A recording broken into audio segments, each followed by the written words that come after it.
হারাম কামাই করে মানুষ কার জন্য বলেন তো? যতজন হারাম কামাই করে কার জন্য করে? ছেলে সন্তানের জন্য করে। নিজের জন্য হারাম কামাই কেউ করে না ভাই। নিজের এক পেট পালতে কয় টাকা লাগে? যদি ছেলে মেয়ে স্ত্রী কারণ না থাকতো তো দেখতেন 2 নম্বরই করতো না। কার জন্য করবে?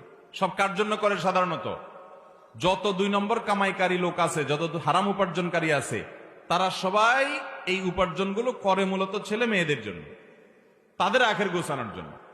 কিন্তু অবাক করা বিষয় কি জানেন? কিয়ামতের ময়দানে যখন আপনি ধরা পড়বেন, এই ছেলে মেয়ের কেউ কিন্তু বলবে না যে আল্লাহ আমার বাপের সব আমাদের জন্যই করছিল, নিজের জন্য কিছু করে নাই, আপনি যা শাস্তি দেওয়ার আমার দেন, আমার বাপরে ছেড়ে দেন। বলবে? আল্লাহ কোরআনে বলছেন ইয়াউমা ইয়াফিরুল মারউ মিন আখিহি ওয়া উম্মিহি ওয়া আবিহি ওয়া সাহিবাতিহি ওয়া বানিহি লিকুল্লি ইমরিইম মিনহুম ইয়াউমা ইযিন শাআনুন ইউগনিহি। সেদিন সবাই সবাইকে দেখে পালাবে।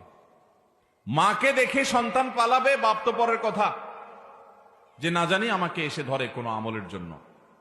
বাবারা, কার জন্য 2 নম্বর উপার্জন করছেন? এই জন্য আমার যুবক ভাইরা প্রতিজ্ঞা করেন, সরকারি চাকরি পান আর বেসরকারি, ব্যবসা করেন আর বিদেশ যান, যেভাবে উপার্জন করেন না কেন, জীবনে কখনো হারাম উপার্জন করব না।